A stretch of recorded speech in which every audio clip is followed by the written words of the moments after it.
Kita di Arafah wukuf dan Allah di langit dunia di atas kita.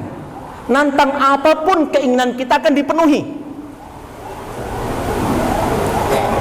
Jenengan lebih suka mana? Kalau terdekat ini jenengan doa agar punya anak atau cucu yang RI 1 dan Imamul Muttaqin, menyelamatkan negeri ini insya Allah dari kecelakaannya dan membimbing warga negeri ini untuk menuju Firdaus.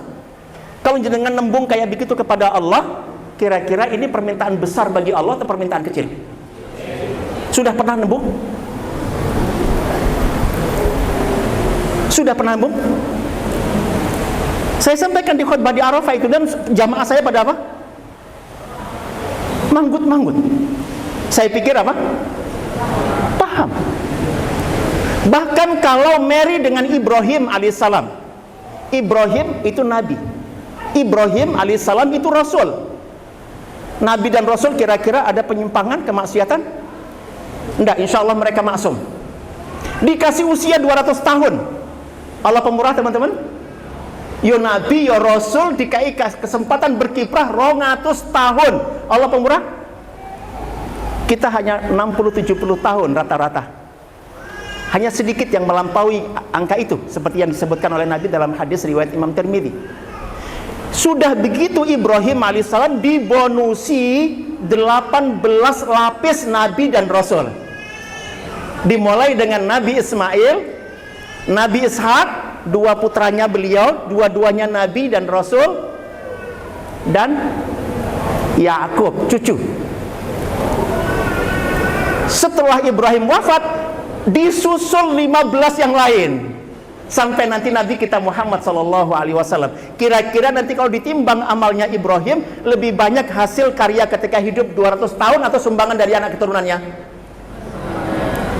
Boleh nggak? Saya minta kepada Allah dikasih anak yang RI 1, tetapi sekaligus Imamul Muttaqin seluruh dunia. Boleh nggak? Kira-kira bagi Allah berat apa ringan itu? Sudah saya tambahkan 18 lapis. Bagi Allah berat apa ringan teman-teman sekalian? Ringan. Yang bahagia siapa? Seluruh negeri ini bahagia insya Allah. Tahu cara membahagiakan negeri ini teman-teman sekalian? Komunikasikan sesuatu yang baik kepada Allah SWT. Nanti kita akan atur adab di sekitar wilayah ini. Visi misi ini kita miliki, baru kita bicara masalah adab yang. Tapi ketika kemudian kita permintaannya hanya sekedar kenyang perut dan kebutuhan pribadi, diajarin adab apapun, tetap menghinakan Allah Subhanahu wa Ta'ala. Bahkan tadi Arafah yang dikatakan Al-Hajju Arafah adalah tempat mengundang kembalinya siapa? Penjajah, walaupun dalam bentuk ekonomi. 40 jamaah yang saya khutbah di Arafah, tidak satupun yang lolos kecuali punya doa agar anaknya, cucunya lulus langsung dapat pekerjaan yang mapan, gajinya gede, orang duwe utang. Bagus nggak? Halo? Minta kepada Allah supaya apa?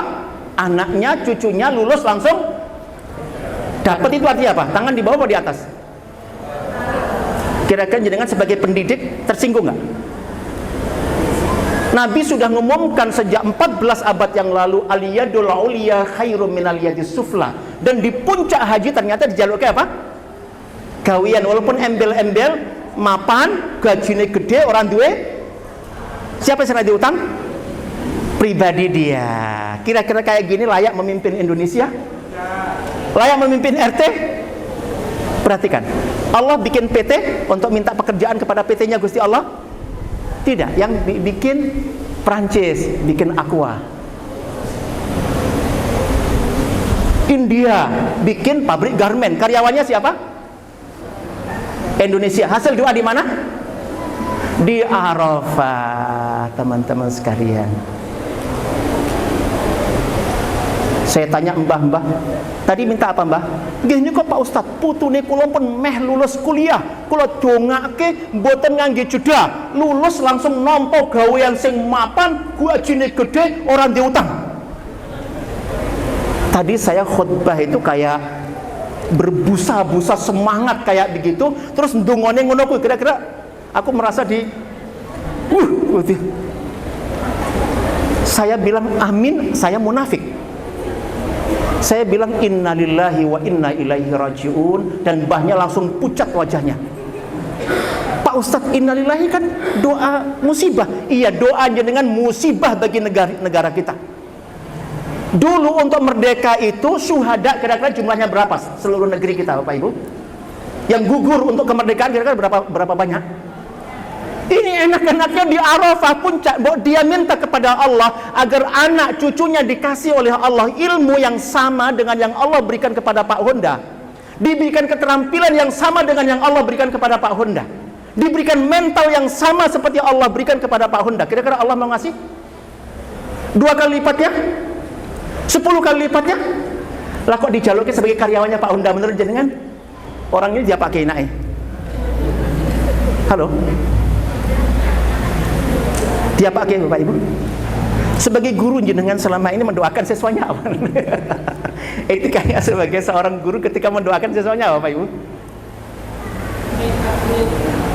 Bolehkah mendoakan siswanya, si Ahmad ini, ya Allah, berikan dia ilmu, berikan dia keterampilan, berikan dia mental,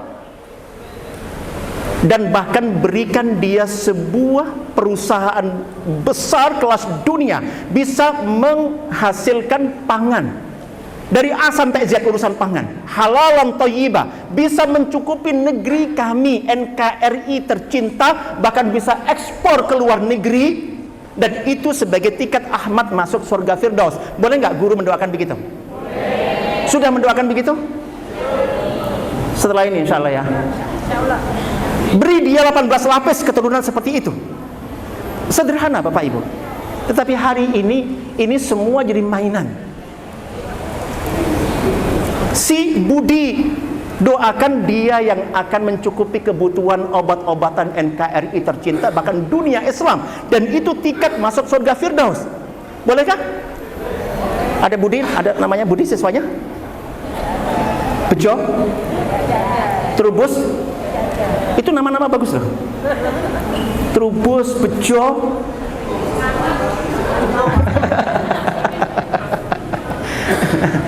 Iya teman-teman sekalian, sampai tadi NKRI yang akan memakmurkan lautannya NKRI, daratannya NKRI, udaranya NKRI, hutannya, seluruh tambangnya. Subhanallah, berapa banyak jumlah siswa? Total dari jenderal sampai SMA? Berapa? Bayangkan kalau mereka ketemu dengan guru-guru yang beretika, beradab ketika ngajar, dan tahu visi misi bagaimana melahirkan sesuatu. Apalagi bersama penjenengan semua berapa tahun rata-rata siswa? Tergantung. Kalau SD 6 tahun. Kalau TK? Kalau SMP? SMA? Saya bertemu dengan jamaah umroh yang paket 9 hari, kami bikinkan sekolah. Kami bikinkan apa? Sekolah. Dan kami screening, nggak boleh mendekat ke multazam kalau doanya sekedar anak lanang soleh dan wedok solihah. Nek lanang hafid itu personal sekali, mudarat bagi Indonesia. Kita luruskan terlebih dahulu, baru kemudian kita fasilitasi semua jamaah usia berapapun, kita antar ke multazam, kita antar ke musala Jibril, kita doakan, kita antar ke Hijri Ismail dan semuanya. Tetapi di screening terlebih dahulu, memastikan bahwa dia tidak akan merencanakan keburukan bagi NKRI tercinta. Nah, teman-teman sekalian, membutuhkan sesuatu yang sangat luar. Tolong diklik. Nanti bisa ditadaburi lebih jauh teman-teman sekalian, makna tentang kalimat yang ada dalam doa tadi, bagaimana Allah itu murabbi yang sejatinya. Saya anjurkan nanti dimiliki materi itu. Terus diklik. Iya, terus Syekh Sa'di, terus di sini. Iya. Jadi Syekh Sa'di menyebutkan bahwa murabbi yang sejatinya siapa? Allah. Dan tarbiyah yang dikerjakan oleh Allah bagi para mutarabbinya, termasuk para malaikat, langit, bumi, matahari, rembulan, bintang, semuanya mutarabbinya Allah SWT. Tapi kita tidak membicarakan tentang tarbiyah Allah kepada makhluk-makhluk, tapi tarbiyah Allah kepada manusia ada dua jenis. Ya. Dan yang lebih spesifik adalah tarbiyah bagi para walinya. Tarbiyah bagi siapa? Dan itu tentunya yang jadi konsen kita selama ini, yang digambarkan di dalam Al-Quran, Allahu waliyul ladina amanu yukhrijuhum minadh-dhulumati ilan nur. Dan bayangkan jenengan dipakai oleh Allah dalam proses ini, ya, proses mengeluarkan mereka dari kegelapan kepada cahaya. Ya, saya membayangkan kalau terlahir nanti dari lembaga kita ini seorang ulama warasatul anbiya, pendiri universitas Islam terbaik di dunia ada di kota Semarang atau di kota di mana siswa kita berasal. Tetapi itu produk dari lembaga kita. Sesuatu yang sangat membanggakan, dan itu sesuatu yang mudah diraih. Kenapa teman-teman sekalian? Nabi kita Muhammad SAW mengatakan dalam sebuah hadisnya, ana da'watu abi Ibrahim. Ana da'watu abi Ibrahim. Saya itu efek, saya itu hasil dari doa ayahku atau kakekku yang bernama siapa? Ibrahim. Siapa maksudnya Bapak Ibu? Nabiullah Ibrahim alaihissalam. Padahal ketika Nabi Muhammad ngendikan ngono kuwi, Ibrahim di mana? Sudah wafat 2500 tahun sebelumnya. Bayangkan seorang pendidik bantu, dan Allah pendidik utamanya, jenengan bisa daftarkan calon keturunan penjenengan yang lapis ke 100, karena Allah murabi, itu akan diterima proses pendaftaran itu teman-teman sekalian. Jenengan mendaftarkan calon keturunan yang akan lahir 2500 tahun sebelumnya. Selagi murabinya itu Allah, Allah menerima pendaftaran itu. Biasanya paling gasik menerima pendaftaran di sini. Ada anak yang belum lahir didaftarkan? Calon cucu didaftarkan? Allahu Akbar. Nabi Ibrahim alaihissalam mendaftarkan calon cucunya yang lahir 2500 tahun setelah beliau wafat. Lahirlah Nabi Muhammad, dan dengan 3 kompetensi persis seperti yang disebut oleh Nabiullah Ibrahim. Yatlu alaihim ayatik wa yuzakkihim wa yuallimuhumul kitaba wal hikmah. Persis 3 kompetensi yang disuwun oleh Ibrahim untuk Nabi Muhammad dan diberikan oleh Allah. Enakan guru ini dahsyat sekali, efeknya sampai 2500 tahun yang akan datang. Coba ini menjadi sebuah keahlian. Coba ini menjadi sebuah keahlian. Dan lahirlah Nabi Muhammad, berkiprah kurang lebih 23 tahun sebagai Nabi dan Rasul. Dari usia biologisnya 63 tahun, beliau menjalani usia ideologisnya sebagai Nabi dan Rasul berapa? 23 tahun. Dan beliau juga sudah wafat 1400 tahun yang lalu. Masih berpengaruh sampai hari ini? Semakin lemah atau semakin kuat pengaruhnya? Terbukti dengan jumlah umat Islam yang ketika beliau wafat diperkirakan sekitar 100.000 orang. Dari total manusia di zaman beliau wafat 100 juta. 1 banding berapa? 1000. Hari ini jumlah manusia 8 miliar dan umat Islam mencapai angka 2 miliar lebih. 2 miliar lebih. Masih proyeknya siapa? Ibrahim alaihissalam. Jadi kalau digabung 2500 tahun dengan 1400 tahun, jadi berapa sekarang ini kurang lebih? Hampir 4000 tahun. Jenengan kebayang sebagai guru akan punya efek sampai 4000 tahun yang akan datang? Ini masuk etika atau bukan? Masuk adabnya guru atau bukan?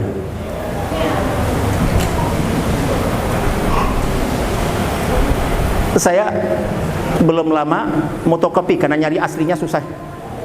Kitab judulnya Mausu'ah Fiqhul Qulub, Ensiklopedi Fikih Qalbu, tulisan seorang ulama dalam 4 jilid. Satu jilidnya ada 1100 halaman, ada 1200 halaman, ada 900 halaman. Ya, 4 jilid kurang lebih 4000 halaman. Hanya bahasan apa tadi?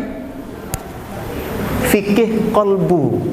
Bayangkan ini diinstal dalam kolbu para mutarabbi kita, teman-teman sekalian. Subhanallah, akan diberikan oleh Allah basirah menatap masa depan itu kayak natap sesuatu yang ada dalam jangkauan tangan ini. Kebutuhan yang seorang sangat mutlak dalam diri. Perhatikan bahwa hakikat tarbiyah yang Allah berikan kepada para walinya, dan insya Allah kita ingin masuk di sana, siswa kita masuk di sana, ada 2 wujudnya.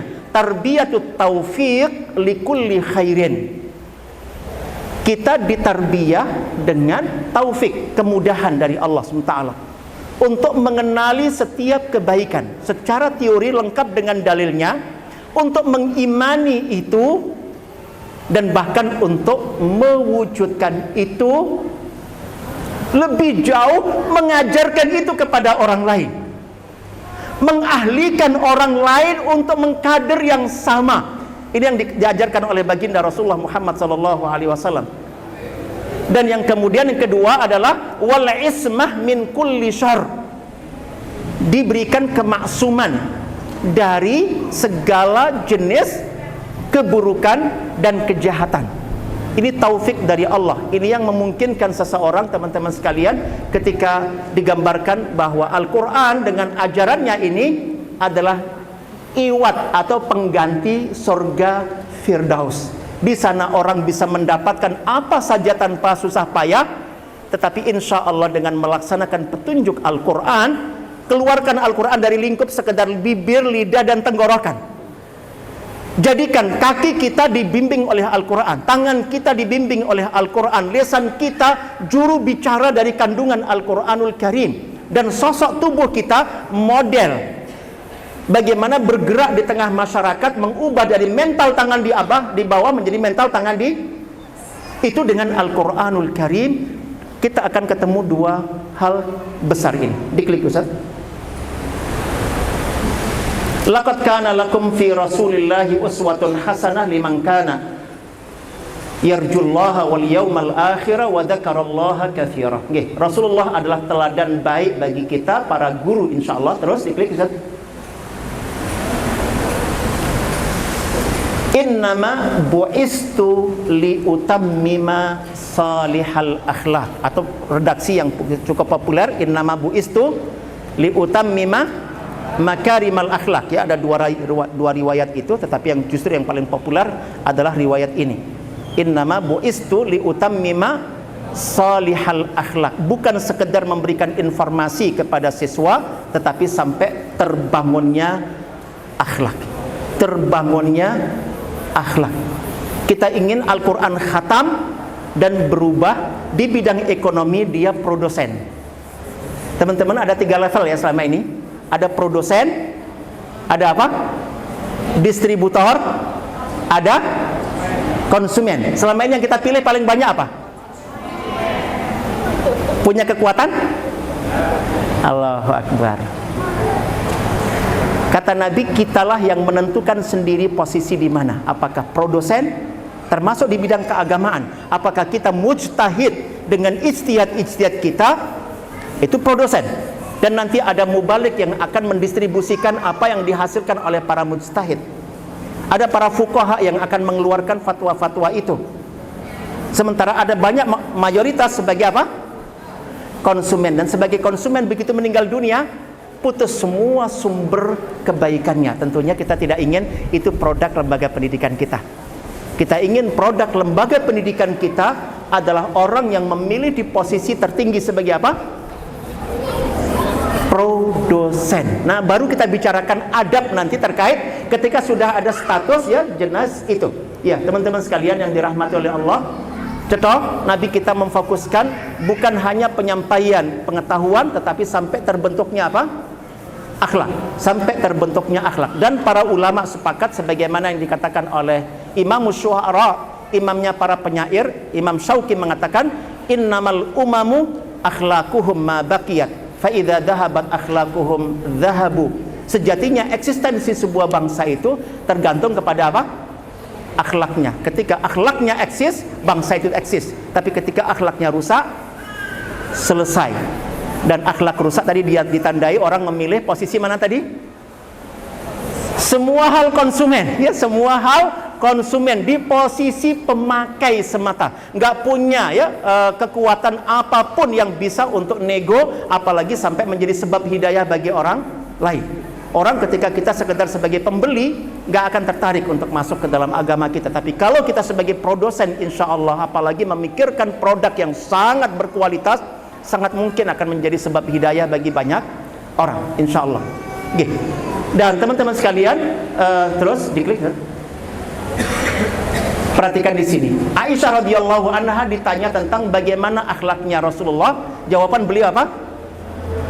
Kana khuluquhul Quran. Akhlaknya Rasulullah SAW adalah apa? Yang diperintahkan oleh Al-Quran, sami'na wa ata'na. Beliau pelajari, beliau amalkan, beliau ajarkan kepada orang lain, dan mendampingi orang lain dalam proses belajar, mendampingi orang lain dalam proses mengamalkan, dan mendampingi orang lain dalam proses mengajarkannya kepada orang lain. Apakah kita sampai di tingkatan itu, teman-teman? Pengajaran kita? Setiap perintah dalam Al-Quranul Karim, sami'na wa ta'na, dipahami oleh beliau, diamalkan oleh beliau,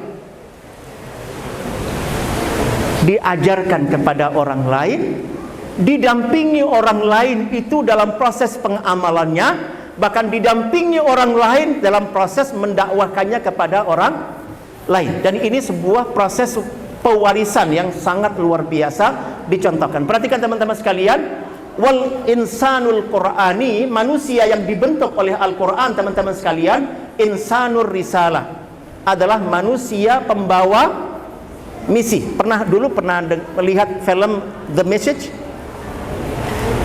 bahwa Muhammad itu manusia pembawa apa?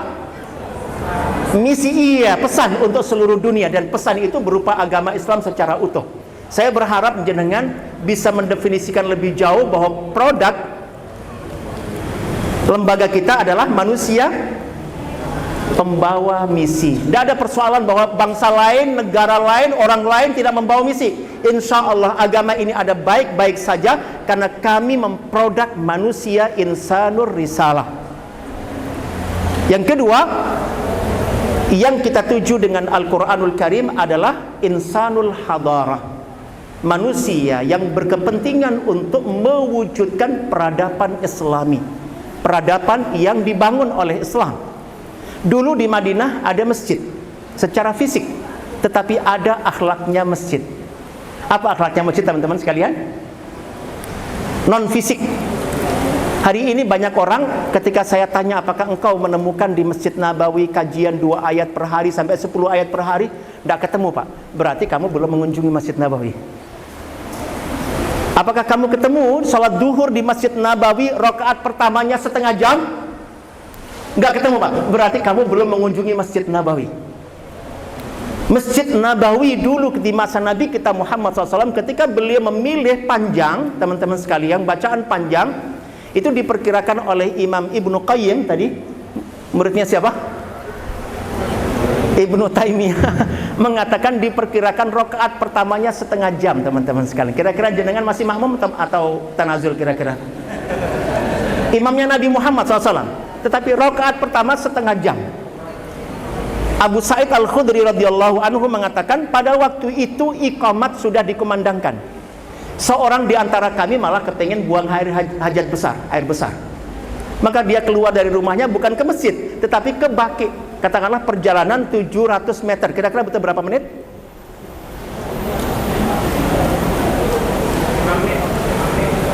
Hah? Lari 700 meter. Terus buang air besar. Kira-kira butuh berapa menit buang air besar? Tergantung ya. Terus pulang ke rumah ambil air wudhu, terus nyusul ke masjid ikut salat jamaah. Kira-kira masih ada jamaahnya? Nabi Muhammad ternyata belum rampung dari rakaat pertamanya. Masbuk, iya, tetapi masih dapat rakaat pertama sebagian. Dan dia tidak menambah dengan rakaat apapun. Ibnu Qayyim Al-Jauziyah mengatakan berapa tadi perkiraan? Setengah jam rakaat pertamanya. Kira-kira cukup berapa ayat itu teman-teman sekalian? Maka tadi banyak orang ke Madinah hari ini, bangunan fisiknya iya, tapi apakah peran peradabannya kalian masih temukan? Hilang.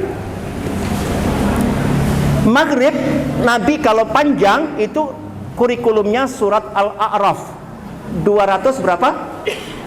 6 ayat dibaca dalam 2 rakaat. Kira-kira jenengan masih bergabung atau tanazul? Keburu ngisi taklim? Insan al-hadarah sangat kita perlukan ke depan teman-teman sekalian. Mau apapun musuh lakukan kepada kebencian, memusuhi agama ini, insya Allah agama ini akan baik-baik saja ketika masih ada ustadz-ustadzah, guru-guru yang orientasinya adalah membangun manusia, pengusung dan pembangun peradaban, bukan hanya fisik. Rumah kita yang mana teman-teman sekalian? Rumah kita yang mana? Fisiknya atau halamannya atau kegiatannya? Rasulullah mengatakan la yu'minu abdun walladzi nafsu Muhammadin biyadihi la yu'minu abdun hatta yuhibba li jarihi ma yuhibbu li nafsi. Apakah rumah kita adalah rumah bagian dari peradaban atau bukan? Kata Nabi, belum sempurna iman Islam seorang hamba jika dia belum senantiasa mencintai kebaikan bagi tetangga persis seperti dia senantiasa mencintai bagi dirinya sendiri. Dan Imam Hasan al-Basri tanya, ya Syekh, man humul jar, siapakah tetangga itu? Kata beliau, arba'ina daran amamahu, 40 rumah di depan, wa arba'ina khalfahu, 40 di belakang, wa arba'ina an yaminihi, 40 rumah sebelah kanan, wa arba'ina an yasarihi, 40 rumah sebelah kiri. Jadi berapa? Jadi bangunan rumah kita itu yang mana? Fisiknya atau perannya? Bahwa standar beragama 40 rumah di depan sana tergantung di ruang taklim di rumah kita. Sudah begitu sekarang? Halo? Sudah begitu sekarang? Ada arah ke sana?